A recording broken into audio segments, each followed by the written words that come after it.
The wolf should have died before sunrise. The blizzard had swallowed the northern forest long before midnight, burying ancient trails beneath walls of drifting snow and turning towering pines into ghostly shapes that disappeared each time the wind screamed across the mountains. Nothing moved. Nothing survived storms like this. Yet beneath the broken branches of an old cedar, a silver wolf still clung to life. Its breathing came in shallow bursts. Frost clung to its whiskers. Blood had frozen into the thick fur along one shoulder, where a deep wound refused to close. Hunger had stolen the last of its strength, leaving even its proud golden eyes dim beneath half-closed lids. It watched the world fade into white silence. Then footsteps appeared where no footsteps should have been. Not the heavy boots of hunters. Not the armored march of soldiers. Gentle footsteps. Slow. Uneven. Tired. A young woman emerged through the curtain of falling snow, her thin cloak whipped wildly by the wind. She carried nothing that looked valuable. A small basket hung from one arm, nearly empty except for a few tangled roots and dried herbs gathered beneath the frozen earth. She should have turned away. Anyone else would have. Instead, she stopped. She looked into the wolf's fading eyes, and something inside her refused to leave. The last piece of bread hidden inside her pocket was meant to keep her alive until tomorrow. She broke it in half. Then, after a quiet moment, she gave the wolf every crumb. She believed she was saving a dying creature that fate had abandoned. She never imagined the wolf watching her with fading eyes was the most feared guardian in the Northern Kingdom, or that before the next full moon, kings, armies, and ancient secrets would begin searching for the woman who had chosen kindness over survival. Far beyond the shining towers of Frostcrown Keep, where banners of silver wolves danced above stone walls polished by generations of kings, lay a place most maps barely remembered. Ash Hollow. The village rested between endless forests and snow-covered hills where winter arrived early and rarely hurried away. The cottages leaned against the wind as though exhausted after years of fighting storms. Their roofs sagged beneath thick blankets of snow, while smoke curled from crooked chimneys carrying the comforting smell of pine wood and barley soup into the freezing air. Life here was never easy. Children learned to gather firewood before they learned to read. Old men counted winters instead of birthdays. Women stitched worn clothing together so many times that fresh patches often outnumbered the original cloth. Still, people smiled, not because life was kind, because kindness was often all they had left. Among them lived a young woman named Lyra. She owned almost nothing. Her cottage stood near the edge of the forest where the trees began climbing toward the white-fanned mountains. The little house had only one room, a tiny hearth, an old wooden table, and shelves lined with bundles of dried herbs hanging from the ceiling. The roof leaked whenever spring arrived. The door refused to close unless someone lifted it by hand. Yet flowers somehow bloomed beneath her windows every summer. The neighbors often joked that even the earth loved Lyra too much to let her feel completely alone. She laughed whenever they said it. But laughter could not silence empty rooms. Years earlier, her parents had vanished during the king's grand winter hunt. The royal expedition had traveled north to investigate strange attacks deep within the mountains. Most hunters returned. Some never did. Her mother and father belonged among the missing. No bodies had ever been found. No proper farewell had ever been spoken. Only silence had returned to Ash Hollow. Since then, Lyra had learned to survive alone. Every morning before sunrise, she tied back her chestnut hair with the same faded blue ribbon her mother once wore. She slipped on thick leather boots patched more times than she could remember and carried her woven basket into the forest. She knew every plant that dared grow beneath northern snow. Winterroot for fever. Frostthyme for aching lungs. Silver moss for infected wounds. Old villagers trusted her hands more than expensive physicians who visited only wealthy towns. She never asked for much in return. Sometimes people offered bread. Sometimes cheese. Sometimes only sincere gratitude. She accepted every gift with the same warm smile. On mornings when no payment came, she simply wished them good health before walking home beneath the whispering pines. Many wondered why she never became bitter. They had watched harsher lives shape gentler people into hard ones. Yet something inside Lyra remained untouched. Perhaps suffering had taught her that pain multiplied when shared through anger, but became lighter when carried through kindness. One icy afternoon, she noticed old Bren struggling to chop frozen firewood behind his cottage. The old man's hands shook so violently that the axe slipped from his fingers again and again. Without saying a word, Lyra quietly picked up the axe. "You'll catch your death out here," Bren muttered. "So will you," she answered with a smile. The sound of splitting logs echoed through the valley until sunset painted the snow with pale shades of gold. Before leaving, she secretly stacked enough wood beside his door to last nearly 2 weeks. She knew he would pretend not to notice. She also knew he would. That was simply how people survived in Ash Hollow. No one wished to owe another. Everyone quietly helped anyway. The following morning, she visited Widow May. The elderly woman had developed a stubborn cough that worsened whenever freezing air slipped through cracks in her cottage walls. Lyra brewed steaming tea from crushed pine needles, honey preserved from autumn, and rare mountain herbs she had gathered days earlier.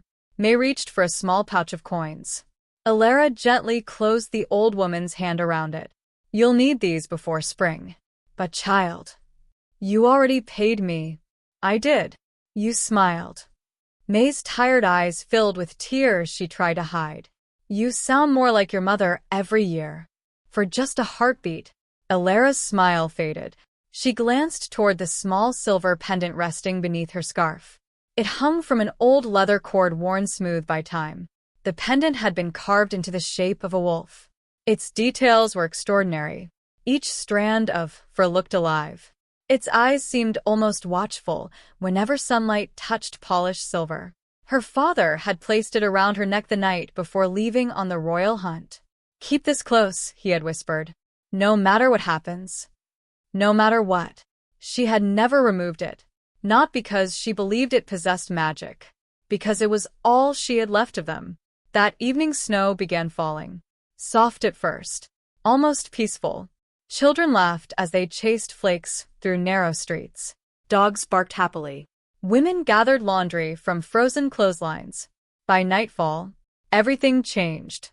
Dark clouds rolled across the mountains like enormous waves swallowing the stars. The wind arrived with a howl so fierce that shutters slammed shut throughout the village. Trees groaned. Roofs creaked. Snow no longer drifted gently from the sky. It attacked. Entire fences disappeared within an hour. Paths vanished. Even the church bell became little more than a distant muffled echo beneath roaring wind. Old Bren stood inside the village square staring toward the mountains. "I haven't seen a storm like this in 40 years, he whispered. The village elder frowned. "No one leaves home tomorrow." Everyone agreed. Everyone, except Lyra. Just before dawn, frantic knocking echoed against her cottage door. She hurried across the wooden floor and pulled it open. A frightened boy stood outside, nearly buried beneath snow. His cheeks had turned bright red from the cold. "Please." He struggled to catch his breath. "It's grandmother." His voice cracked. "She can't breathe." Lyra didn't hesitate. She gathered dried herbs, clean cloth, her kettle, and a small knife before following the boy through blinding snow toward the old cottage at the edge of the village. The elderly woman burned with fever. Each breath rattled painfully inside her chest. Lyra examined her carefully before quietly closing her eyes. She already knew what medicine was missing. Winterroot. The strongest plants only grew beyond the black pine ridge.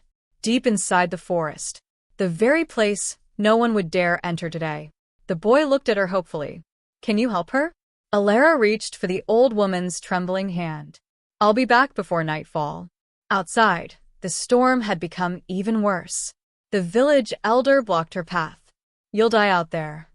"She'll die if I stay." "There will be other herbs." She slowly shook her head. "Not for this." The old man stared into the white wall of snow beyond the village, then back at the young woman standing before him. Finally, he stepped aside. "May the mountain spirits walk beside you." Lyra pulled her hood tightly over her head. She adjusted the worn basket against her shoulder. Snow immediately swallowed her footprints as she walked toward the forest. Within minutes, Ash Hollow disappeared behind the storm. The trees closed around her like silent giants. Wind screamed through frozen branches. Ice snapped beneath her boots. Somewhere far ahead, hidden beneath broken cedar limbs and drifting snow, a pair of fading golden eyes slowly opened for what their owner believed would be the final time. The deeper Lyra walked into the forest, the quieter the world became. The storm still raged above the towering pines, but beneath their snow-laden branches, the wind softened into long, mournful whispers.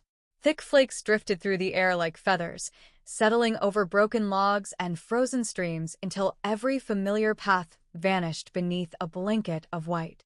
She knew these woods better than anyone in Ash Hollow. Her father had taught her every trail before she was old enough to carry a basket. He had shown her how the moss always grew thicker on the northern side of ancient trees, how foxes often dug their dens beneath twisted roots, and how Winterroot preferred rocky ground where the snow never settled too deeply.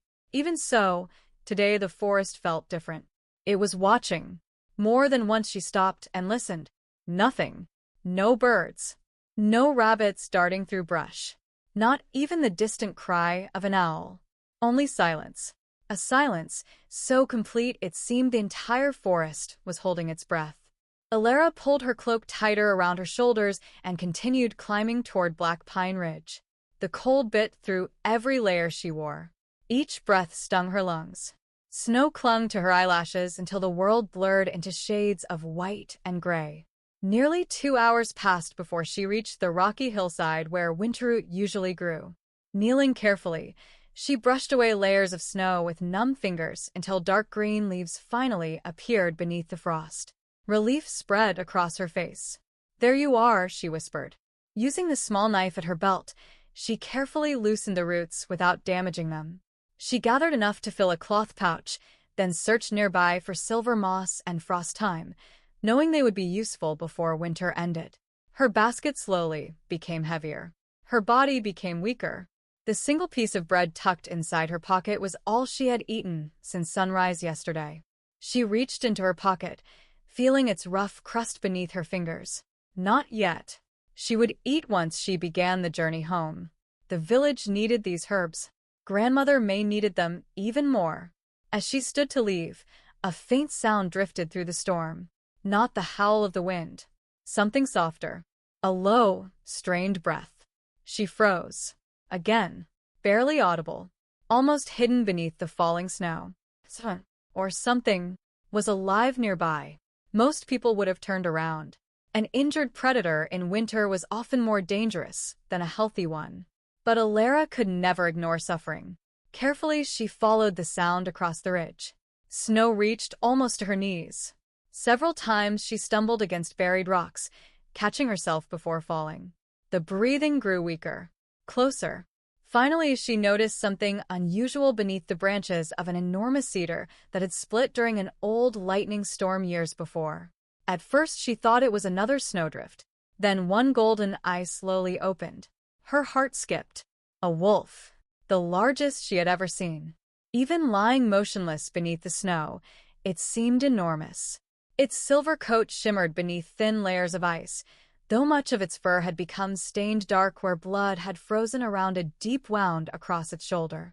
One foreleg lay twisted awkwardly beneath its body. Its ribs rose only slightly with each painful breath. The wolf watched her, not growling, not baring its teeth, simply watching. Its eyes held something she had never seen in any animal before. Not fear, not anger, understanding. She remained perfectly still.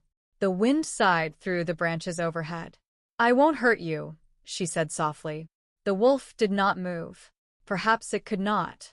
She slowly crouched several steps away, careful not to make sudden movements. Most wounded animals attacked from panic. This one merely blinked.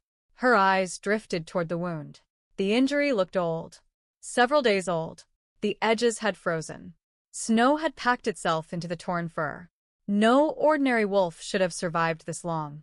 Yet, somehow, it had. Lyra glanced around. No tracks. No pack. No hunters. Nothing. The creature was completely alone. A painful ache settled inside her chest. No one came back for you. The wolf's ears twitched ever so slightly, almost as though it understood every word. She reached into her pocket. The bread. Her last meal. She looked at it for a long moment. If she gave it away, the walk home would become much harder. The storm showed no sign of ending. She might not find another chance to eat before tomorrow. Her stomach already burned with hunger. For a brief second, common sense whispered that she should keep the bread. The wolf was wild. It might die anyway. She owed it nothing. Then she remembered something her mother used to say whenever strangers knocked on their door during harsh winters. If kindness waits until life becomes easy, it never arrives at all. A gentle smile appeared on Lyra's face. Without another thought, she broke the bread apart. She held one piece toward the wolf. The animal did not move. Its breathing remained slow and shallow. She realized it lacked even the strength to crawl forward. Carefully, very carefully, she moved closer. Every instinct warned her to stop. She ignored them. The wolf's eyes followed every movement. She knelt beside its head. Its breath drifted across her hand, warm despite the freezing air. Holding the bread near its mouth, she waited. Several long moments passed. Finally, the wolf slowly lifted its head. The movement seemed to cost enormous effort. Its jaws gently closed around the bread. Not once did its teeth touch her fingers. It chewed slowly, patiently, as though every bite mattered. When the last crumb disappeared, Lyra quietly laughed. "I think you're still hungry." She gave it the remaining half. Again the wolf accepted it with surprising care. Nothing about the creature matched stories she had heard growing up. Hunters spoke of wolves as fierce beasts. This one looked tired, lonely, grateful. The snow around them continued falling. She touched the frozen wound as gently as she could. The wolf flinched, but never growled. "This will become infected." She opened her basket. Using strips torn from the inside lining of her own cloak, she cleaned away frozen blood little by little before spreading crushed silver moss over the wound. The moss released a sharp scent like fresh rain mixed with pine. It would not heal the injury, but it might keep sickness away. She wrapped the shoulder as best she could. There. The wolf rested its head once more against the snow. Its breathing had become steadier. "You'll have to survive the rest yourself." Thunder rolled somewhere high above the mountains. The blizzard suddenly intensified. Snow crashed from nearby branches. Wind swept across the ridge with such force that Lyra nearly lost her footing. She looked toward the distant valley. Nothing. The storm had erased every landmark. She could not even see the direction she had come from. A wave of unease settled over her. Traveling now would be dangerous. Very dangerous. She searched quickly until she found the hollow trunk of an enormous fallen pine, its roots still clinging stubbornly to frozen earth. The space beneath offered just enough shelter from the wind. It was not warm, but it might keep them alive until the storm weakened. She gathered fallen branches buried beneath the snow and managed to light a tiny fire using dry bark hidden inside the hollow trunk. Orange light flickered against the icy walls. Outside, the world disappeared beneath roaring white. Inside, only the crackle of burning wood broke the silence. The wolf remained where it had fallen. After several minutes, it slowly dragged itself closer to the warmth. Every movement looked painful. Its injured leg barely touched the ground. Yet it refused to collapse until it reached the edge of the firelight. Lyra watched quietly. "You really are stubborn." The wolf settled onto the snow. Its golden eyes never left her. She removed her cloak. Without hesitation, she draped it gently across the animal's back. The icy wind immediately found her. Cold rushed through her thin tunic. Goosebumps covered her arms. Still, she smiled. "You need it more." The fire burned lower. Hours slipped by. Outside, darkness swallowed the forest. The storm continued screaming through the mountains as though determined to tear every tree from the earth. Inside their small shelter, an unusual peace slowly settled. The wolf watched her. She watched the flames. Occasionally she spoke, not expecting answers. She told the animal about Ash Hollow, about Old Bren, about Widow May waiting for medicine, about how beautiful the forest looked during spring when blue flowers covered the hillsides. Her voice softened whenever she spoke of her parents. I still think they'll come home someday. The words lingered in the quiet air. I know everyone says I should stop hoping. She stared into the fire. But hope is all I have left. For the first time, the wolf moved. Very slowly, it stretched its neck forward. Its cold nose touched the back of her hand. Only for a heartbeat. A silent gesture. Gentle. Comforting. Lyra looked at the great silver animal in surprise. Then she smiled, through eyes suddenly bright with tears. Thank you. Outside, hidden beyond the curtain of snow, dozens of glowing eyes watched from the darkness. None belonged to hunters. None belonged to enemies. Wolf after wolf stood silently among the trees. None stepped closer. None made a sound. They simply watched their ancient guardian share the warmth of a human fire. Far away, beyond the mountains, inside the towering halls of Frost-Crown Keep, another fire suddenly blazed brighter, without warning. The ancient flame that had burned beside the throne of every Alpha King for centuries had changed. Its silver light had turned brilliant white. Every royal guard stopped where they stood. Every servant stared in silence.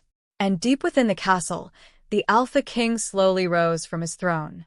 His expression hardened. Only one thing in all the kingdom could awaken the sacred flame. His guardian had chosen someone. By the time dawn returned to the northern mountains, the blizzard had finally begun to lose its fury. The wind no longer screamed through the pines. It sighed instead, carrying long ribbons of snow across the frozen earth as pale sunlight struggled to break through heavy clouds. Every branch glittered beneath fresh ice, turning the forest into a silent kingdom of crystal. Inside the shelter beneath the fallen pine, the fire had died to glowing embers. Lyra stirred first. Her hands were stiff with cold, and her shoulders ached after spending the night against the rough trunk. For a moment she simply listened. The storm was over. She smiled with quiet relief. Grandmother May was still waiting. The medicine had to reach Ash Hollow before another day passed. She reached for her cloak. It wasn't there. Then she remembered. The silver wolf. Turning her head, she found the great animal lying only a few feet away. The cloak still rested across its broad shoulders. Unlike the evening before, the wolf no longer looked like death waiting to happen. Its breathing had deepened. Its eyes had regained their golden brilliance. The wound remained serious, but the terrible weakness had faded. The wolf noticed her watching. It slowly rose to its feet. Lyra instinctively held her breath. Standing now, the creature looked even larger than she had imagined. Its head nearly reached her shoulder. Power rolled beneath its silver coat, like calm water beneath ice. Even injured, it carried itself with quiet authority. For a long moment they simply looked at one another. No fear. No threat. Only silence. Then the wolf lowered its head. Not in weakness. In respect. Lyra blinked in surprise. She had seen dogs bow before their owners. She had never seen a wild wolf offer such a gesture. You don't owe me anything, she whispered. The wolf remained motionless for another heartbeat before stepping forward. It picked up her cloak carefully between its teeth. Without tearing the cloth, it gently placed it back into her hands. A soft laugh escaped her lips. So, we're taking care of each other now. The wolf's ears twitched. It almost looked amused. She wrapped the cloak around herself, grateful for its warmth. Then she packed the remaining herbs into her basket. I have to go. The words felt strangely difficult to say. The wolf watched quietly. I hope your family finds you. She hesitated before adding softly. And try not to get yourself hurt again. The great silver wolf turned toward the forest. For a brief moment, sunlight slipped through the clouds and illuminated its coat until every strand of fur shimmered like polished silver. Then it disappeared between the towering pines. Not a branch snapped. Not a single footprint remained behind. Within seconds, it was gone. Lyra stood alone once more. She looked toward the place where the wolf had vanished. Something about the forest felt different now. Warmer. safer, almost welcoming. Shaking the thought away, she hurried toward Ash Hollow. The journey home proved far more difficult than the climb into the mountains. Fresh snow reached nearly to her waist in places. Hidden streams had frozen beneath thin layers of ice that cracked beneath every cautious step. Several times she slipped. Once she nearly tumbled into a narrow ravine buried beneath drifting snow. Only an old pine root stopped her fall. By the time the village finally appeared through the trees, smoke rising from familiar chimneys filled her with overwhelming relief. Children spotted her first. Lyra. Their voices echoed across the snow. She's back. Doors opened throughout the village. People hurried outside despite the freezing wind. Old Bren reached her before anyone else. I told you she'd come back, he declared proudly, though his reddened eyes betrayed how worried he had truly been. The village elder frowned. You were gone all night. I found the winter root. She lifted the basket. And the storm trapped me. No one questioned her further. They were simply grateful she had survived. Lyra wasted no time. She hurried directly to Widow May's cottage. The old woman lay exactly where she had left her, breathing in shallow, painful gasps. Her grandson looked up hopefully. You came back. I promised I would. The room filled with the earthy scent of crushed herbs as Lyra prepared the medicine. She boiled winterroot with frost thyme, stirring the mixture slowly, while steam curled toward the wooden ceiling. The bitter smell spread through the cottage. When the tea had cooled enough to drink, she helped the old woman sit upright. May's trembling hands wrapped around the cup. After several careful sips, the rattling in her chest began to soften. Not gone, but lighter. Color slowly returned to her pale cheeks. The boy's eyes filled with tears. She's breathing better. Lyra smiled. She'll need several more days. The old woman reached weakly for her hand. You walked into that storm. For me. Lyra squeezed her fingers gently. You would have done the same. Word spread quickly through Ash Hollow. By sunset, nearly every family had stopped by her little cottage. Some brought fresh bread. Others left smoked fish, wool blankets, or bundles of firewood outside her door. No one wished to embarrass her with charity, so each person pretended the gifts had appeared by accident. Lyra smiled every time she discovered another offering. This was her village. Poor, weathered, quietly loving. That night she stood outside beneath a sky finally clear enough to reveal countless stars. The snow reflected moonlight until the valley glowed like silver glass. She touched the wolf pendant resting against her chest. For some reason, she couldn't stop thinking about the silver wolf. Was it alive? Had it found its pack? Would the wound heal? A distant howl drifted across the mountains. Not lonely, not threatening, strong. Several more answered from different directions. Soon the entire northern forest seemed alive with voices rising beneath the moon. Lyra listened quietly, then smiled. I think you made it. She turned toward her cottage. She never noticed the enormous silver wolf standing silently on the ridge above the village. Its golden eyes followed her until the cottage door closed behind her. Only then did it disappear into the darkness. Days passed. Life slowly returned to its familiar rhythm. The snow settled. Hunters ventured back into the woods. Children once again filled the village square with laughter. Yet strange things began happening. Small things at first. Too small for anyone to connect. A merchant traveling from the capital arrived in Ash Hollow with a puzzled expression. I've crossed the northern pass for 15 winters, he told the villagers. I've always lost livestock to wolves. He scratched his beard. This year, they walked beside my wagon. The villagers laughed. You expect us to believe that? I'm telling the truth. They didn't attack. They chased away a pack of starving ice hounds instead. Old Bren snorted. You drank too much mountain ale. The merchant shook his head stubbornly. I know what I saw. Elsewhere, a pair of hunters returned from Black Pine Ridge carrying every arrow they had left with. We never fired a single shot. Why not? There weren't any deer. So, the wolves had already driven them toward the lower valleys. One hunter frowned thoughtfully. They watched us. From a distance. Almost like He hesitated. They were making sure we hunted only what we needed. The other villagers exchanged uncertain glances. Wolves didn't behave like that. Everyone knew it. Then came the ravens. Every morning dozens of glossy black birds gathered near Lyra's cottage. They perched on fences, rooftops, bare tree branches. Watching. Always watching. They never pecked at crops. Never frightened livestock.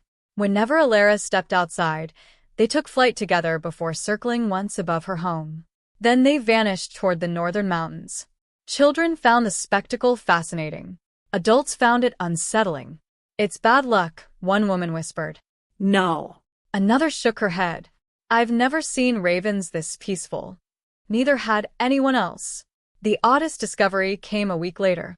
A group of woodcutters ventured deeper into the forest than usual after hearing several ancient trees had fallen during the blizzard. Near an abandoned stone path, they found something no living person remembered seeing.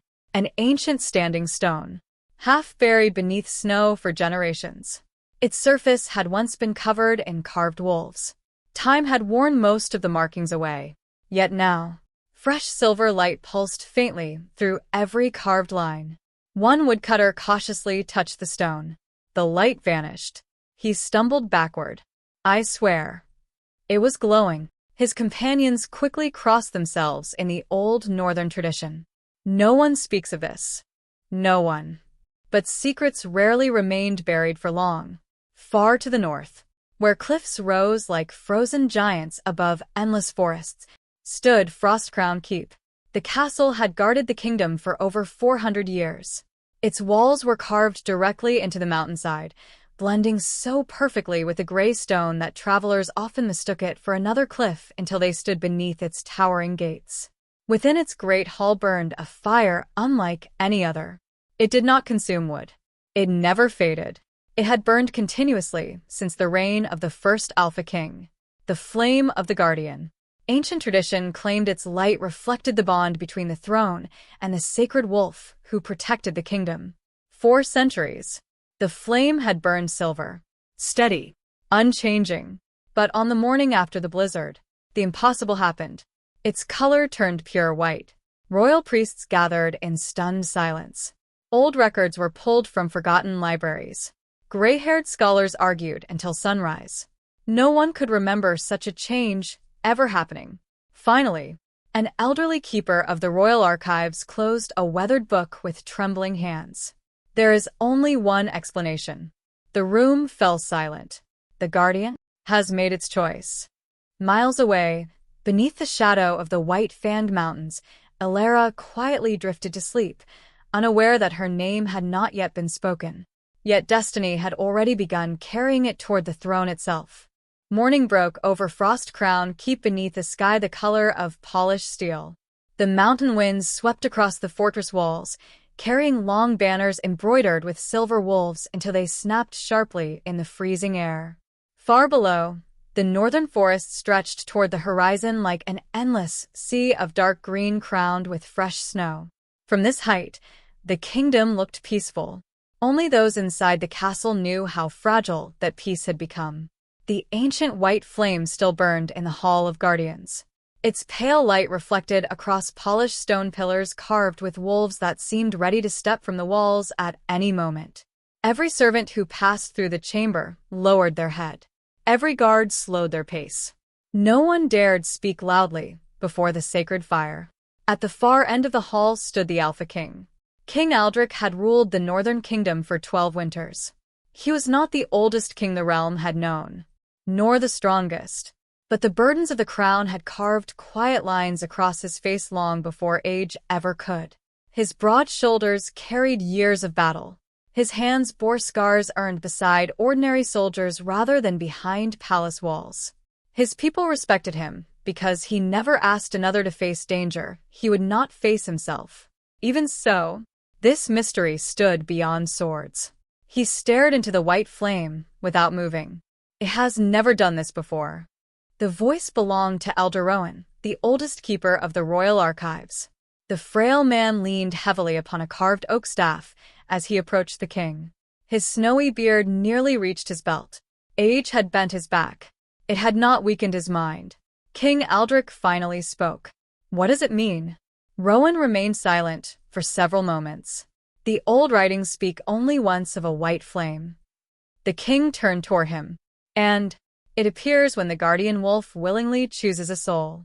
The words lingered inside the vast chamber. The guardian has served my bloodline for centuries. Yes. Then why would it choose another? Rowan slowly opened an ancient leather-bound book whose pages had darkened with time. The guardian has never belonged to your bloodline. Aldrich frowned. It has protected every Alpha King. It has judged every Alpha King. The old scholar gently brushed dust from an illustration of an enormous silver wolf standing beside a humble shepherd. Our ancestors misunderstood the covenant. The king studied the faded drawing. The wolves never pledged themselves to kings. They pledged themselves to those worthy of leading. Silence settled between them. Outside, a raven landed upon the narrow window ledge. Its sharp black eyes peered into the chamber before taking flight once again. Rowan watched it disappear. If the guardian has chosen another, the kingdom itself has entered a new chapter. Before Aldrich could answer, the heavy doors swung open. Commander Garin strode into the hall, snow still clinging to his dark cloak. His face revealed little emotion. Years of military discipline had taught him to carry both victory and disaster with the same steady expression. He bowed. My king. What news? Our northern patrols found nothing. The guardian? No tracks. No scent. No sign. Aldrich looked back toward the glowing flame. That is unlike him. It is. Commander Garin hesitated. There is something else. The king nodded. Speak. Our border scouts report unusual movement among neighboring kingdoms. A map was unrolled across the stone table. Red markers dotted the eastern frontier. The kingdom of Black Hollow has doubled its patrols. Another marker. The western clans have begun gathering supplies. Another. Southern merchants report increased military trade. The commander looked directly at the king. They've heard the rumors. What rumors? That the guardian wolf is dead. The chamber grew still. A kingdom without its guardian invited invasion. Every neighboring ruler understood the balance that had protected the north for generations. As long as the guardian wolf remained beside the Alpha King, few dared test Frost Crown's strength. If that guardian had vanished, the wolves were not the only predators watching. Far across the room, another man listened without speaking. Lord Varric. Tall. Well-dressed. His silver-trimmed robes concealed the calculating mind beneath them. His smile was always polite. His eyes never were. Few people noticed the satisfaction that briefly crossed his face before disappearing beneath practiced concern. A troubling situation, he said smoothly. The king nodded. It is. Varric folded his hands. The people grow nervous. They deserve honesty. They deserve confidence. The nobleman's voice remained calm. If word spreads that even the sacred guardian has abandoned us. He allowed the sentence to fade unfinished. Several council members exchanged worried glances. Varric understood fear. More importantly, he understood how to guide it. I suggest increasing military patrols. Commander Garin agreed. A wise precaution. Varric continued. And perhaps. He paused thoughtfully. We should prepare for every possibility. The king narrowed his eyes. What possibility? That the guardian has found another master. The chamber erupted with murmurs. Impossible. Blasphemous. Unthinkable. Varric raised both hands.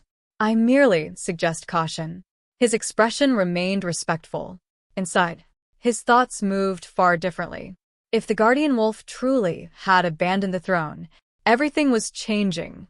Everything. Power shifted like snow upon mountain cliffs. Those who recognized the movement first often survived the avalanche. That same afternoon, King Aldrich stood inside the royal stables. Unlike many rulers, he saddled his own horse. Stable boys offered assistance. He thanked them, then continued tightening the leather straps himself. Commander Garin approached. You're leaving? We ride north. With how many men? 20. The commander frowned. Too few. We're searching, not invading. A stable hand quietly handed the king his winter cloak, heavy gray wool lined with wolf fur. Before mounting his horse, Aldrich looked toward the northern horizon. Somewhere beyond those forests, his oldest companion waited. Not merely a wolf, not merely a guardian, a friend. Years earlier, during his first winter as crown prince, he had nearly died while rescuing trapped villagers from an avalanche. His exhausted horse had collapsed. The mountain had begun breaking apart beneath him. Then, from the swirling snow, the guardian wolf had appeared. Without hesitation, the great silver beast had dragged him clear moments before the mountainside collapsed. Since that day, the wolf had remained nearby, never owned, never commanded, simply present, watching, protecting, judging. Aldrich had never once questioned its loyalty. Until now. The search began before sunset. 20 riders crossed frozen rivers, climbed narrow passes, and entered forests where even experienced hunters seldom traveled during winter. Every soldier knew the stories. The guardian wolf could never be tracked. It appeared only when it wished. Still, they searched. Commander Garen studied broken branches. Fresh snow. Animal prints. Nothing. By the third day, frustration settled over the company.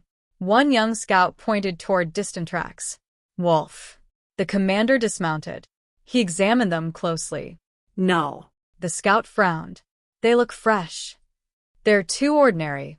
Every wolf print eventually faded into untouched snow, almost as though the forest itself erased every trace.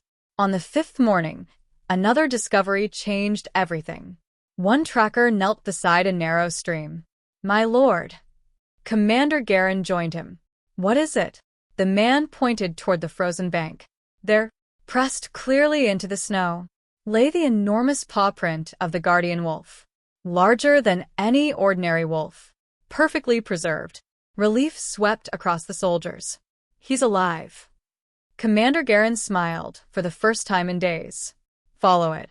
The trail continued through dense forest, across rocky slopes, past ancient standing stones. Each print appeared only after long distances, almost as though the guardian wanted them to follow. Hours later, the trail ended, not beneath a cave, not upon a mountain, not inside forgotten ruins. It ended outside a tiny northern village, Ash Hollow. The commander studied the quiet settlement below. Smoke rose peacefully from crooked chimneys. Children chased one another through snow-covered streets. Women swept fresh snow from cottage roofs. Everything appeared ordinary. One soldier frowned. This can't be right. Commander Garen looked again at the final paw print, then toward the village. It is. The guardian wolf had walked here. Of that there could be no doubt. The question was, why? High above the village, hidden among towering pines, golden eyes watched the arriving riders. The guardian wolf stood silently upon the ridge. Its injured shoulder had nearly healed. Snow rested across its silver coat, without melting. It neither growled nor retreated. Instead, it looked toward one small cottage near the forest's edge. A thin stream of smoke drifted from its chimney. The side. Lyra hummed quietly while carving a small wooden wolf for one of the village children. She had no idea that the kingdom's finest soldiers had arrived at Ash Hollow. She had no idea the Alpha King himself rode among them. And she certainly had no idea that before the day ended, her peaceful little life would never be the same again. A pale winter sun hung low above Ash Hollow, casting long shadows across the snow-covered rooftops. Thin ribbons of smoke drifted from crooked chimneys, carrying the comforting scent of burning pine and fresh barley bread through the cold morning air. The village had settled back into its quiet rhythm after the great blizzard, unaware that history was slowly climbing the narrow road leading toward its gates. Children were the first to notice the riders. One little boy, balancing on a wooden fence while pretending to guard the village from imaginary monsters, suddenly pointed toward the distant hills. Horses. His cry scattered through the streets. Women stepped outside with flowers still dusting their hands. Blacksmiths laid down their hammers. Old Bren shaded his eyes against the bright snow. Far above the frozen valley, A line of mounted riders descended from the mountain trail. Sunlight flashed across polished armor. Long gray cloaks snapped behind them. At their center rode a man whose presence alone seemed to quiet the wind. The Alpha King. No royal procession had ever visited Ash Hollow. Certainly not in the middle of winter. The village elder hurried toward the entrance path, brushing snow from his worn coat as though it might somehow make the village appear wealthier. By the time the riders reached the first cottages, nearly every villager had gathered outside. King Aldrich dismounted without ceremony. His boots crunched softly against packed snow. He removed one leather glove and greeted the elder with a respectful nod instead of expecting one in return. "Peace upon your village. And upon your majesty." The elder bowed deeply. "What brings the kings so far north?" Aldrich glanced quietly around the village. Simple homes. Weathered faces. Children hiding behind their mothers' skirts. Nothing appeared unusual. Nothing explained why the guardian wolf had come here. "We're searching for someone." The words immediately stirred nervous whispers. Commander Garin signaled several soldiers. They spread quietly through the village, not as conquerors, but as careful observers. They searched for signs. Unusual markings. Sacred relics. Hidden shrines. Anything connected to the ancient wolves. They found nothing. Only ordinary people living ordinary lives. Lord Varric, who had insisted on accompanying the royal expedition, allowed himself a faint smile. Perhaps the old scholars had been wrong. Perhaps the trail had simply ended here by chance. Then, one soldier returned at a hurried pace. "My king." "What is it?" We found something. He led them toward the edge of the village, where the last cottage stood beside the forest. A tiny home. Its roof sagged beneath thick snow. Bundles of dried herbs hung beneath the windows. A carved wooden wolf rested beside the front door, worn smooth by years of weather. Commander Garin crouched near the entrance. There, pressed clearly into the fresh snow, lay enormous wolf tracks. Not one set. Many. They circled the cottage, crossed beneath the windows, stopped outside the front door. Yet none approached the nearby homes. The soldiers exchanged uneasy glances. The guardian wolf had been here. Again. More than once. Inside the cottage, Lyra hummed softly as she sorted herbs across her wooden table. The room smelled of lavender, pine resin, and fresh tea.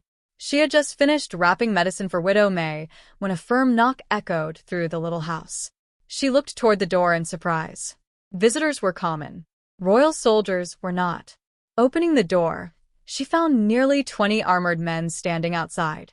Behind them, a broad-shouldered man wearing a wolf-shaped silver clasp across his cloak met her eyes calmly. She immediately lowered her head. "Your Majesty." King Aldrich studied her for several quiet moments. This was the woman? She looked exhausted from years of difficult living. Her hands were rough from gathering herbs. Small cuts marked her fingers where carving tools had slipped. Nothing about her suggested power. Nothing suggested ambition. Only kindness. Before he could speak, old Bren hurried between them. "If she's done something wrong," the old man straightened despite his trembling knees, "then you'll answer to the whole village." Several other villagers quietly stepped forward beside him. Not with weapons. With loyalty. Widow May leaned heavily upon her grandson's arm. "You leave our girl alone." A baker still wearing his flour-covered apron folded his arms. "So do we." One by one, the villagers gathered around Lyra. No one shouted. No one threatened.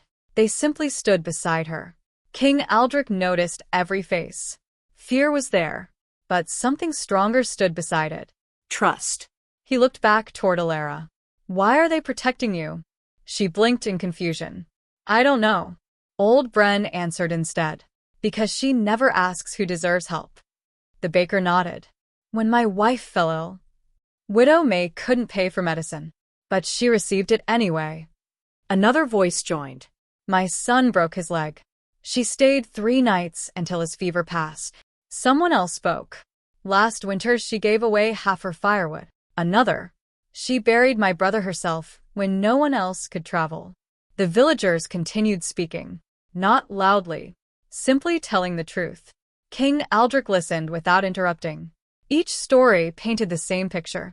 A woman who quietly carried other people's burdens. Lord Varric watched with growing irritation. Compassion impressed peasants. It explained nothing. Then, the forest became silent. Completely silent. Even the wind seemed to pause. Commander Garen's hand instinctively rested upon the hilt of his sword. He recognized that silence. Every soldier did. Something powerful approached. Children looked toward the tree line. One little girl gasped. Between the towering pines, a massive silver wolf stepped into view. Its coat shone beneath the winter sun like moonlight upon fresh snow. Every movement carried calm confidence. It did not sneak. It did not rush. It simply walked. The soldiers instinctively lowered their spears. Several horses backed away nervously. Commander Garen whispered almost reverently, "The Guardian?" King Aldrich stood perfectly still. For the first time in weeks, his oldest companion had returned. The Guardian wolf crossed the open field, without once looking toward the king, without acknowledging the soldiers, without recognizing the nobles. Its golden eyes remained fixed on one person, Lyra. She barely breathed. "It's you." The wolf stopped before her. For a long moment, neither moved. Then something happened that no living person had ever witnessed. The guardian wolf slowly lowered its great head. Not from weakness. Not from injury. From respect. Its nose gently touched the back of Lyra's hand. A stunned silence swept across the village. Old Bren removed his hat. Widow May covered her mouth. Commander Garen stared as though the world itself had forgotten its own rules. King Aldrich felt something shift deep inside him. The old stories, they were true. The Guardian had made its choice. Lyra slowly reached forward. Her fingers trembled. Not from fear. From wonder. She gently rested her hand against the wolf's neck. Its thick fur felt warm despite the freezing air. The great animal closed its eyes. Just for a moment. As though finding peace beside her. Lord Varric's jaw tightened. Impossible. This should have happened before the throne. Before the nobles. Before witnesses who understood politics. Not here. Not before farmers and woodcutters. His thoughts raced. If the kingdom learned the Guardian had chosen an unknown village woman, everything would change. The old balance of power would begin to crumble. No, that could never be allowed. Before anyone could speak, a sharp whistle sliced through the stillness. The Guardian's ears snapped upright. Its body shifted instantly. No longer peaceful. Protective. A heartbeat later, an arrow burst from the forest. It flew straight toward the Alpha King. Time seemed to slow. Commander Garen lunged. Too far. Aldrich turned. Too late. The Guardian wolf exploded into motion. Its silver form blurred across the snow with breathtaking speed. The arrow struck. Not the king. The wolf. The shaft glanced harmlessly from a hidden strip of ancient armor woven beneath the thick fur around its shoulder, splintering against metal no ordinary eye had noticed. The wolf landed between the king and the trees. A deep growl rolled across the valley. The sound vibrated through the frozen earth itself. Another arrow flew. This one never reached its target. The Guardian leaped. Snow erupted beneath its paws. Within seconds, terrified screams echoed from the forest. Hidden assassins burst from the trees, abandoning their carefully prepared positions. The wolf moved among them like a winter storm given life. It did not kill without reason. It disarmed. It scattered. It shattered bows with crushing jaws. It knocked armed men into deep snow before they could stand. One assassin fled toward the trees. He never escaped. Commander Garen and the royal guards charged into the forest. Steel clashed. Branches snapped. The brief battle ended almost as quickly as it had begun. When silence finally returned, 3 attackers lay captured. 2 had escaped deeper into the mountains. 1 never rose again. The commander knelt beside the nearest prisoner and tore away the black cloth hiding his face. His expression hardened. This man. He looked toward the king. He's one of ours. A royal soldier. Not an outsider. Not a foreign assassin. Someone from within the kingdom. King Aldrich's eyes narrowed. The attack had not come from beyond his borders. It had come from inside his own court. Far behind the gathering crowd, Lord Varric quietly lowered his gaze before anyone noticed the flicker of anger crossing his face. His first move had failed. The game had only just begun. The forest stood silent after the fighting. Snow that had rested untouched upon the branches only moments before now drifted gently to the ground, shaken loose by the struggle. Broken arrows lay scattered across the white earth. A snapped bough rested beside the trunk of a pine, half buried beneath fresh powder. The captured assassin knelt with his hands bound behind his back. Blood trickled from a cut above his brow, freezing where it touched his skin. He refused to raise his eyes.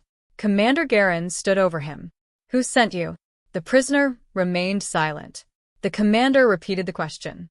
Again. "Nothing." King Aldrich stepped forward. His voice carried no anger, only disappointment. "You wore my colors." Still, the man did not answer. For several long moments, only the distant cry of a raven disturbed the silence. Then, without warning, the prisoner lurched sideways. Commander Garin reacted instantly, grabbing him before he could fall. Too late. Foam gathered at the corners of the man's mouth. His breathing stopped almost immediately. The commander pried open the prisoner's jaw. Hidden beneath one of his back teeth rested the shattered remains of a tiny glass capsule. Poison. The king closed his eyes for a brief moment. He was never meant to speak. Commander Garin slowly stood. This was planned. Lord Varric stepped closer, wearing the same expression of concern as everyone else. Perhaps foreign spies? Commander Garin shook his head. No. He pointed toward the dead man's cloak. The stitching. Several guards leaned closer. Inside the collar, nearly invisible beneath the lining, someone had embroidered the crest of the royal armory. Only members of the king's own forces received cloaks made there. The realization settled over everyone like another winter storm. Someone inside Frostcrown Keep had armed these men. Someone close enough to the throne to hide the truth. King Aldrich looked toward the guardian wolf. The great silver beast had returned to Alara's side, standing between her and the surrounding soldiers as though its duty remained unfinished. The king slowly approached. This time, the guardian did not bare its teeth. It simply watched. Aldrich stopped several feet away. "I owe you my life." The wolf held his gaze. Years earlier, the guardian would have crossed the distance without hesitation. Now, it remained beside Alara, not because it distrusted the king, because it had chosen where it belonged. A quiet sadness passed through Aldrich's eyes. He understood. The bond had changed. Not broken. Changed. He turned toward Alara. "I believe you're no longer safe here." She looked around at her little village. Old Bren still leaned on his axe. Widow May clutched her grandson's hand. Children peeked from behind fences, trying to understand why the king's soldiers had come. "This is my home. I know. I've never left Ash Hollow. And yet danger has found you." She lowered her eyes. The truth was impossible to ignore. If someone had tried to murder the Alpha King in her own village, what would stop them from returning after the royal company left? The village elder stepped forward. "What happens now?" The king answered honestly. "I don't yet know." Commander Garin quietly approached. "My king. The prisoners who escaped. They'll report everything." Aldrich nodded. "They already have." The commander understood. By now, whoever had planned the attack knew it had failed. They would not simply disappear. They would strike again. Only differently. That evening the royal camp was established just beyond the village. Large tents rose between the pines while soldiers lit watch fires around the clearing. Smoke drifted into the night sky, carrying the smell of roasting venison and burning cedar. Despite the activity, unease lingered over every campfire. Men spoke in hushed voices. Every shadow between the trees seemed darker than before. Inside the largest tent, King Aldrich studied a weathered map spread across a wooden table. Commander Garin stood opposite him. "We cannot leave her here." No. "But bringing her to Frostcrown may place her inside the snake's nest." The commander nodded grimly. If the traitor truly sits within the court. Aldrich rested both hands upon the table. There is another problem. The Guardian. It will follow her. Commander Garen glanced toward the tent entrance. Outside, beneath the moonlight, the silver wolf rested only a short distance from Lyra's cottage. It already has. The king's thoughts drifted back through the years. The Guardian had never slept beside the palace, never remained inside castle walls. It preferred forests, mountains, freedom, yet now it refused to leave one woman. Whatever ancient force guided the sacred beast, it had spoken clearly. A knock interrupted their thoughts. Elder Rowan entered, carrying a long bundle wrapped in faded linen. The old scholar looked unusually serious. I found something before we departed. He carefully unwrapped the cloth. Inside rested a scroll so old its edges had become almost transparent with age. The oldest surviving record of the Covenant. Aldrich motioned for him to continue. Rowan gently spread the scroll across the table. Its faded illustrations showed wolves standing beside men and women, not kings, farmers, Healers. hunters, children. Commander Garen frowned. None wear crowns. Exactly. Rowan pointed towards several lines written in the ancient northern tongue. I spent the journey translating these. He adjusted his spectacles. It says. His voice softened. The Guardian kneels only before the heart that chooses another's life before its own. Silence settled over the tent. Rowan continued reading. Not strength shall command the wolves. Not blood shall bind them. Only compassion freely given when no reward is expected shall awaken the ancient oath. The old man slowly rolled the scroll closed. I believe. He looked toward the cottage where Lyra rested. The prophecy has begun. Across the camp, Lyra sat beside her small fireplace. She had tried to return to ordinary life. She sorted herbs, mended an old blanket, prepared fresh medicine for Widow May.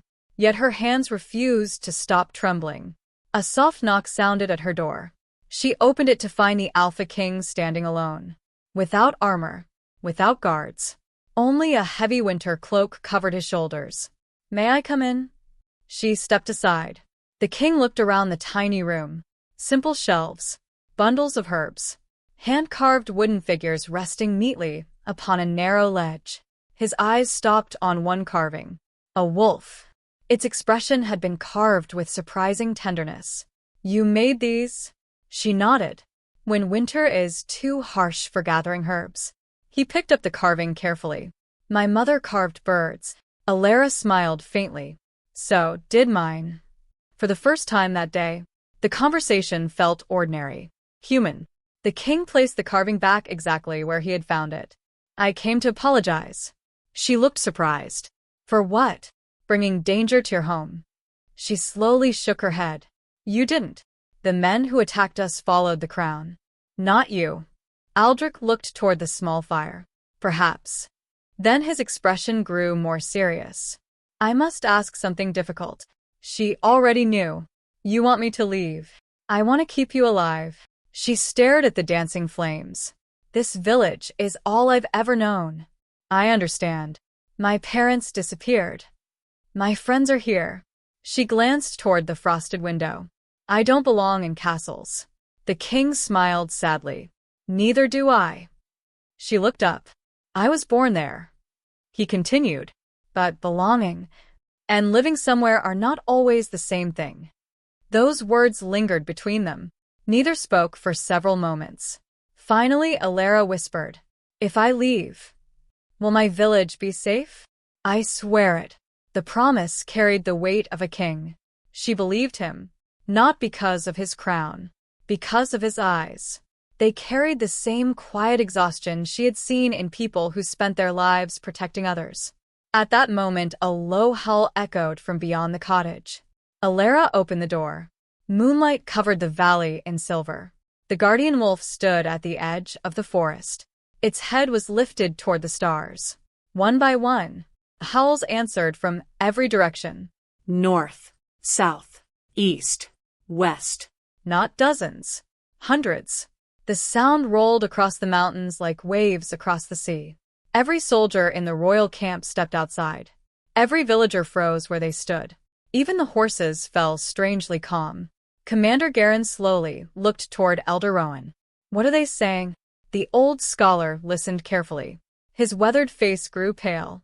"They're gathering. For war." Rowan shook his head. No.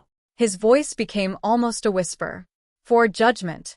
Far beyond the mountains, inside the towering halls of Frostcrown Keep, a hooded messenger slipped quietly through a hidden passage. He stopped before an iron door deep beneath the castle. A shadow waited inside. The messenger knelt. "The guardian has found her." A long silence followed. Then the unseen figure spoke. "So, the girl lives." Cold laughter echoed through the darkness. "Then we shall finish what should have been finished. 20 years ago." The journey to Frostcrown Keep began before the first light touched the mountains. Ash Hollow still slept beneath a blanket of snow as soldiers quietly saddled their horses.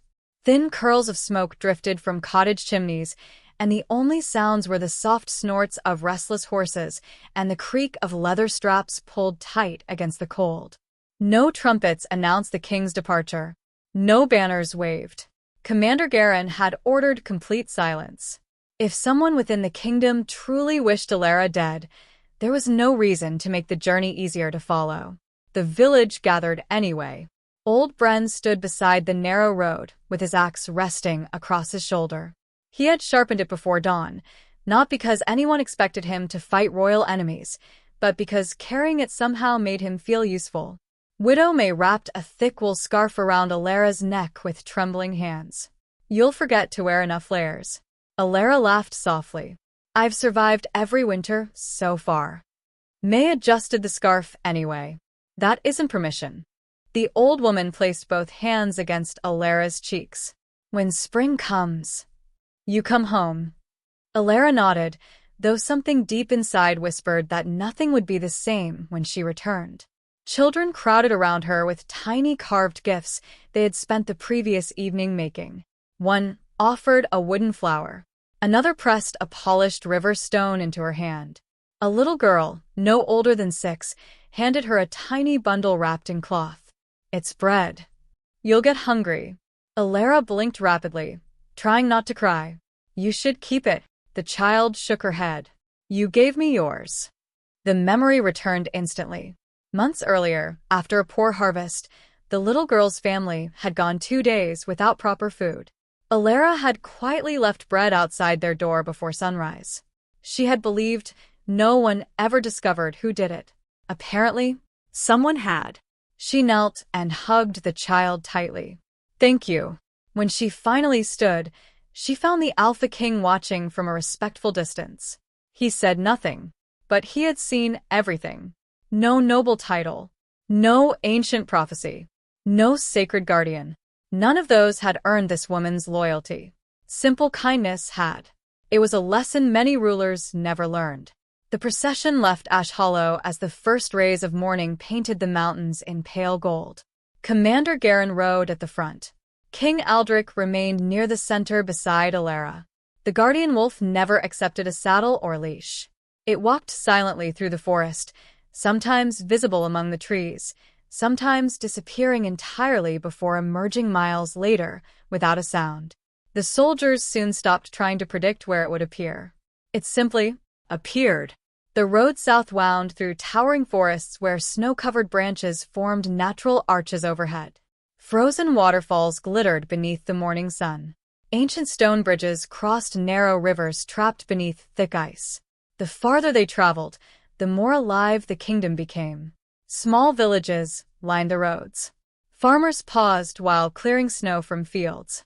Traveling merchants stopped their wagons. Hunters lowered their bows. Each person recognized the royal company. Then, their eyes found the silver wolf. Conversation stopped. Men removed their hats. Women bowed their heads. Children stared with open mouths. None dared approach. The guardian wolf belonged to legend. Most people believed seeing it once in a lifetime brought extraordinary fortune. Yet what astonished them even more was who walked beside it. Not the Alpha King. A young village woman wearing patched boots and a faded blue ribbon in her hair. Rumors began spreading before the procession had passed beyond sight. By evening they had already traveled farther than horses. The guardian walks beside a healer. The king has found the woman from the prophecy. The wolves have chosen someone. Every village added new details. Every traveler carried another version southward. Stories grew like snow rolling downhill. Inside Frostcrown Keep, those stories arrived before the travelers themselves. Lord Varric stood inside his private chamber overlooking the eastern cliffs. Unlike the king's simple quarters, his rooms displayed wealth collected over decades. Imported rugs from southern kingdoms softened the stone floor. Golden candle holders reflected warm light across polished furniture. Expensive wine rested untouched beside the fire. He rarely drank while thinking. A quiet knock sounded. Enter. A servant stepped inside. My lord. The messengers have returned. Varric dismissed the servant with a nod. Moments later, a hooded man entered through a hidden side door instead of the main entrance. Snow still clung to his boots. He knelt. The reports are true. Varric remained expressionless. The guardian? It walks beside the girl constantly. And the king? He trusts her. Varric slowly walked toward the window. Far below, icy winds crashed against the cliffs. So, the old fool Rowan was right. The messenger hesitated. There is more. Varric looked back. The people have begun talking. What are they saying? That perhaps the guardian chooses compassion instead of blood.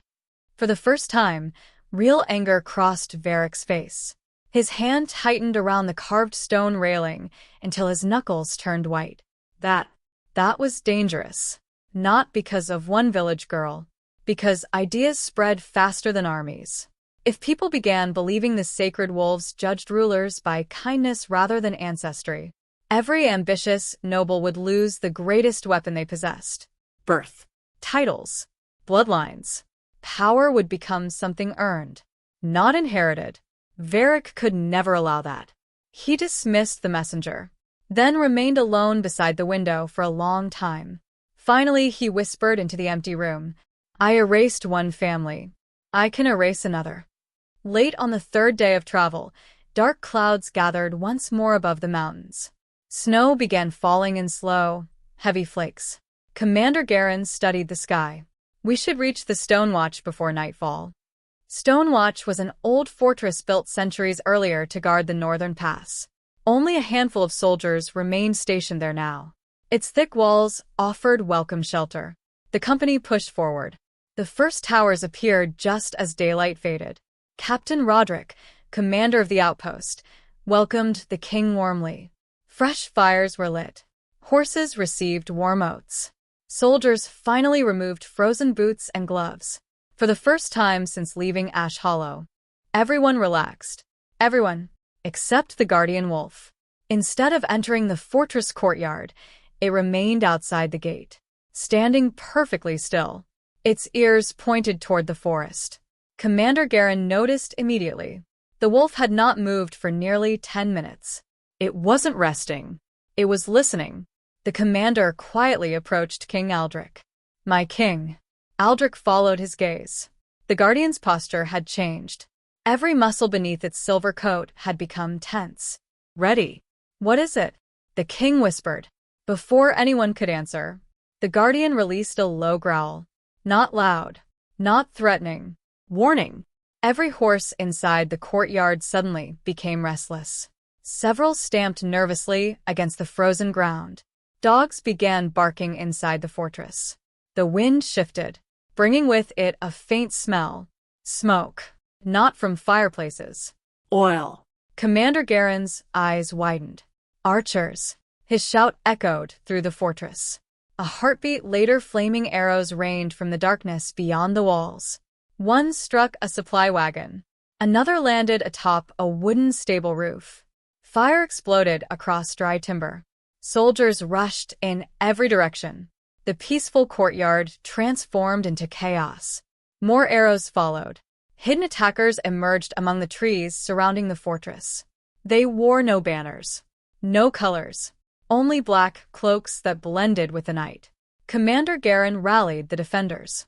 Shields. The first line of soldiers locked together as arrows hammered against iron and wood. King Aldrich drew his sword. Protect the civilians.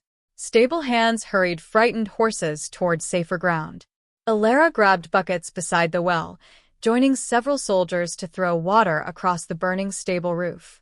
Smoke filled the air. Sparks danced wildly in the freezing wind. One burning beam suddenly cracked overhead. A frightened stable boy froze beneath it. He couldn't move. Lyra saw him. Without thinking, she ran. She shoved the boy clear just as the heavy timber crashed where he had been standing. The impact knocked her hard into the snow. Pain shot through her shoulder. The burning beam trapped the edge of her cloak. Flames raced toward her. Before anyone else reached her, the guardian wolf did. With one powerful bite, it tore away the burning fabric before the fire reached her. Its golden eyes searched her face, making sure she still breathed. She nodded weakly. "I'm all right." The wolf turned instantly. 3 attackers had already climbed the wall. They never made it farther. Silver Fury met them before steel ever could. Watching from the battlements, Commander Garen realized something remarkable. The Guardian never fought from anger. Every movement protected someone. A child. A soldier. The king. Lyra. Its strength served compassion, never pride. After what felt like an eternity, the attackers finally retreated into the darkness. Snow slowly smothered the remaining fires. Silence returned, broken only by crackling wood and exhausted breathing. Captain Roderick counted the wounded. Far fewer than expected. Because the attack had been anticipated. Because the Guardian had sensed danger before any human. Commander Garen examined one abandoned body. Again, no identifying marks. No banners. Professional killers. He looked toward the surrounding forest. They knew our route. King Aldrich's expression darkened. Someone told them, not guessed, not discovered. Told. There was a traitor. And that traitor remained inside the kingdom they were trying so desperately to save. Far above the fortress walls, hidden among snow-covered cliffs, a lone raven spread its black wings and disappeared into the night. It flew south, toward Frostcrown Keep, toward the one man waiting impatiently for news of another failed attempt. Lord Varric's smile would fade once again, but only for a little while, because deep beneath the castle, a secret older than the kingdom itself was already beginning to awaken. And waiting there was the truth about Lyra's parents. The final stretch of the journey carried a different silence. Not the peaceful quiet that settled over snow-covered forests after a storm. This silence was heavier. It lingered between the riders like an unspoken warning, pressing upon every heart with each mile they traveled closer to Frostcrown Keep. The attack at Stonewatch had changed everything. No one believed the enemy would stop. The assassins had known the exact route. They had known when the royal company would rest. Someone close to the throne was feeding every movement to unseen hands. Commander Garen doubled the scouts. No campfire was left unguarded. No rider traveled alone. Even during the shortest pauses, soldiers stood with hands resting upon the hilts of their swords. Yet through all of it, one thing never changed. The guardian wolf never wandered far from Lyra. Sometimes it walked beside her horse. Sometimes it disappeared into the forest for hours before silently returning. Each time it came back, the wolves hidden among the mountains answered with distant howls, as though invisible messengers carried news from one pack to another. The kingdom itself seemed to be listening. Late on the 6th morning, the mountains opened. Frostcrown Keep finally appeared. Lyra drew a slow breath. She had imagined the royal castle countless times while growing up. Nothing had prepared her for the sight before her. The fortress was not built upon the mountain. It had become part of it. Enormous walls of gray stone rose directly from the cliffs, their towers disappearing into drifting clouds. Massive bridges connected the outer gates to surrounding peaks, while frozen waterfalls poured beside the fortress like rivers carved from crystal. Hundreds of banners bearing silver wolves fluttered in the icy wind. Sunlight reflected from thousands of windows until the castle seemed wrapped in pale fire. "It doesn't look real," Lyra whispered. King Aldrich smiled. The first king said the same thing. The great gates slowly opened. Deep horns echoed across the valley. Rows of royal guards stood at attention, their polished armor gleaming beneath the winter sun. Servants hurried across the courtyards. Blacksmiths worked beside glowing forges. Stable hands led powerful warhorses toward warm stone stables. Life filled every corner of the fortress. Yet beneath the activity, something felt wrong. Eyes followed Lyra everywhere. Some curious, some welcoming, many suspicious. Whispers spread faster than footsteps. That's her. The village healer. The guardian's chosen. Impossible. She doesn't even look noble. Lyra lowered her gaze. She had never enjoyed attention. Now hundreds of strangers studied her as though she were part of an old story brought suddenly to life.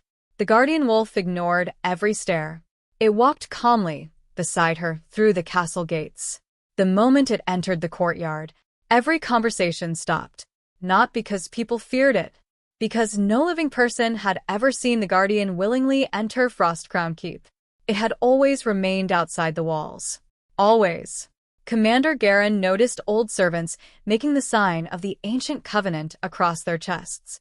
Some even wiped tears from their eyes. One elderly stable master whispered. The old stories were true. High above the courtyard, hidden behind a narrow window carved into the eastern tower, Lord Varric watched the arrival in silence. His fingers rested lightly against the cold stone. His face revealed nothing. Inside, his thoughts churned like a gathering storm. The guardian had entered the castle.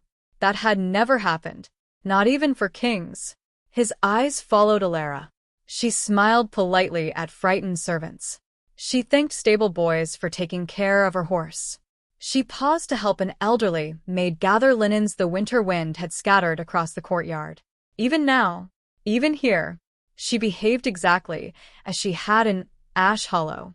She didn't know how to seek admiration. She simply noticed people who needed help. Varric hated that more than ambition. Ambitious people could be manipulated. Kind people inspired loyalty. And loyalty was dangerous. The following days passed beneath a growing cloud of quiet tension. King Aldrich welcomed Lyra as an honored guest rather than a prisoner. She was given a modest chamber overlooking the northern forests. The room was warm, comfortable, far grander than anything she had ever imagined. Still, every evening she found herself standing beside the window, staring toward the distant mountains where Ash Hollow rested beyond endless forests. She missed the little cottage, the smell of drying herbs, old Bren complaining about winter, Widow May insisting everyone eat more soup. The castle felt beautiful, but it did not yet feel like home. The guardian wolf seemed to understand. Each night it rested outside her chamber instead of within the royal kennels that had stood empty for generations. Servants quietly placed fresh water nearby. The wolf accepted nothing else. It hunted for itself before sunrise and always returned before Lyra awoke.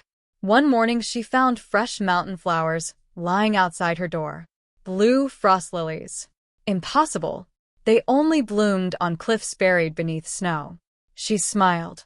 You've been climbing mountains again. The wolf blinked slowly. Its tail brushed once against the stone floor. The nearest servant gasped. The guardian had wagged its tail. Only once. But everyone had seen it. The story traveled through the castle before noon. Not everyone welcomed the growing affection surrounding the mysterious village healer. The royal court gathered 3 days after Lyra's arrival. Long tables stretched beneath towering ceilings supported by carved stone wolves. Nobles from every corner of the kingdom filled the chamber.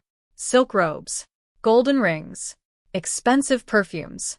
Many had never spent a single winter beyond palace walls. Lord Varric rose first. My king.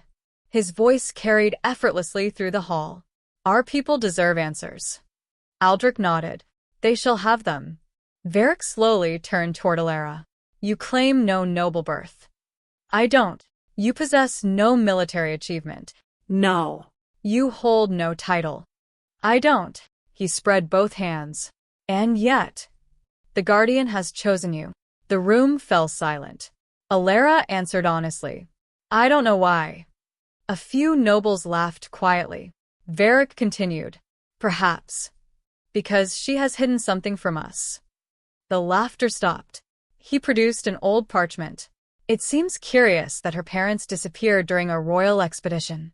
Several nobles leaned forward. They vanished while serving the crown. Varric nodded solemnly. Convenient, isn't it? The accusation settled heavily across the chamber. Lyra felt every eye upon her. I don't understand. I'm sure you don't. Varric unfolded another document. Records suggest your father was investigated shortly before his disappearance. Her heart began beating harder. My father? For treason. A shocked murmur spread through the court. Lyra stared at the parchment. No. I never heard. Varric's expression softened with carefully practiced sympathy. Perhaps your parents chose not to burden you. King Aldrich stood. Enough. Varric bowed respectfully. I merely present official records. Lyra's hands trembled, not because she believed him, because somewhere, hidden beneath the lie, might exist a truth she had spent 20 years searching for. That evening she sat alone inside the castle chapel. Hundreds of candles filled the ancient chamber with warm golden light. She held the little silver wolf pendant tightly between both hands. I wish you were here. The whisper escaped before she realized she had spoken. I don't know what to believe anymore. A soft footstep echoed behind her. King Aldrich quietly approached. Without speaking, he sat beside her. For several minutes, neither said a word. Finally, he looked toward the pendant. My mother once told me those aren't ordinary carvings. Lyra looked down. You recognize it? I've seen one before. Hope flickered inside her eyes. Where? He hesitated. Below the castle. There are carvings beneath the old chapel. The same wolf. Her breath caught. The pendant suddenly felt strangely warm against her fingers. Almost alive. At that exact moment, the guardian wolf lifted its head outside the chapel doors. Its ears stood alert, deep beneath Frost Crown Keep, far below the ancient foundations. Something answered. A low rumble vibrated through the stone floor. Dust drifted from the ceiling. One candle after another flickered wildly. Then, the pendant around Lyra's neck began glowing with a soft silver light. Neither she nor the king noticed Lord Varric watching from the shadows beyond the chapel entrance. His eyes narrowed. The hidden sanctuary had awakened. The secret buried beneath Frostcrown Keep for 2 decades was finally calling its rightful heir home.